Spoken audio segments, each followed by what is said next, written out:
अरे नेहरू जी ने इस देश के लिए इतना कुछ किया, तुम संघियों ने किया ही क्या है। इंदिरा जी और राजीव जी न होते तो न जाने हमारे देश का क्या होता।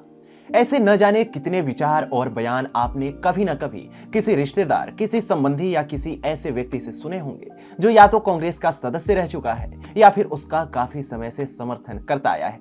परंतु क्या आपको पता है कि भारतीय राष्ट्रीय कांग्रेस केवल नाम की भारतीय थी और 1885 में स्थापना के बाद 1930 तक संपूर्ण स्वतंत्रता यानी पूर्ण स्वराज उसके एजेंडे तक में नहीं था। नमस्कार, स्वागत है आपका टीएफआई इतिहास और संस्कृति पर और मैं अवनीश तिवारी। आज आपको बताऊंगा कि आखिर एक अंग्रेज द्वारा कांग्रेस पार्टी की स्थापना क्यों की गई थी और उसके पीछे का उद्देश्य क्या था। आज भी इस बात पर कई कांग्रेसी नाक भौं सिकुड़ लेंगे, परंतु सत्य तो यही है कि प्रारंभ में कांग्रेस का राष्ट्रीयता से दूर दूर तक कोई नाता नहीं था। होता भी कैसे, जब रिमोट कंट्रोल ब्रिटिश साम्राज्य के हाथ में था और कांग्रेस की स्थापना में एक अंग्रेज अफसर की प्रमुख भूमिका थी। ज्ञात हो कि 1884 के अंत में भारतीय राजनेता सुरेंद्रनाथ बनर्जी और व्योमेश चंद्र बनर्जी के साथ मिलकर पूर्व आईसीएस अफसर एलन ओक्टेवियन ह्यूम यानी एओ ह्यूम ने इंडियन नेशनल यूनियन का गठन किया। फिर इसी यूनियन ने बॉम्बे के गोकुलदास तेजपाल संस्कृत महाविद्यालय में 28 दिसंबर 1885 को एक बैठक बुलाई जिसमें समस्त प्रबंध एओ ह्यूम ने किया था।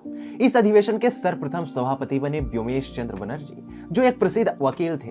उसी अधिवेशन में इंडियन नेशनल कांग्रेस की स्थापना की गई। वर्तमान इतिहास के अनुसार ह्यूम भारतवासियों के सच्चे मित्र थे। उन्होंने कांग्रेस के सिद्धांतों का प्रचार अपने लेखों और व्याख्यानों द्वारा किया।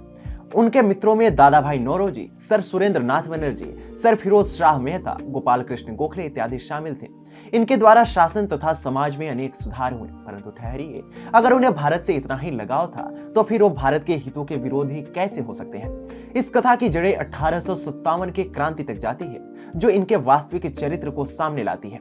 जब 1857 में भारतीय विद्रोह अपने चरमोत्कर्ष पर था तो उस समय एलन ओक्टेवियन ह्यूम इटावा में कलेक्टर हुआ करते थे। तत्कालीन ब्रिटिश ईस्ट इंडिया कंपनी के चर्चित बंगाल सिविल सेवा के अंतर्गत चयनित होकर वह 1849 में अधिकारी बने और सर्वप्रथम उत्तर प्रांत यानी अब उत्तर प्रदेश के जनपद इटावा में आए। 17 जून 1857 को उत्तर प्रदेश के इटावा में क्रांतिकारी सिपाहियों से जान बचाने के लिए उन्हें साड़ी पहनकर ग्रामीण महिला का वेश धारण कर भागना पड़ा था। ऐसे में वो समझ गए थे कि भारत की इस एकता को तोड़ना सरल नहीं होगा। वो यह भी जानते थे कि यदि 1857 जैसा दावानल फिर भड़का तो ब्रिटिश शासन का भारत में सर्वनाश तय है। ऐसे में वो एक ऐसा संगठन बनाना चाहते थे जिसमें कभी भी क्रांति की भावना न आए और वह भारतीय राजनीति को अंग्रेजों के अनुकूल बनाए। ह्यूम ने ही कभी कहा था कि हम एक ऐसा संगठन बनाना चाहते हैं जो ब्रिटिश एम्पायर के लिए उसी तरह काम आए जैसे एक प्रेशर कुकर के लिए सेफ्टी वॉल्व। कांग्रेस यही सेफ्टी वॉल्व थी। अगर कांग्रेस सच में भारतीय थी तो 1905 में विरोधी गुट क्यों बने? आखिर क्यों इस संगठन में एक नरम दल और गरम दल की उत्पत्ति हुई? आखिर क्या कारण था कि गांधी के आने के बाद भी 1929 तक इस संगठन का मूल उद्देश्य स्वराज के नाम पर डोमिनियन स्टेटस की मांग करना था?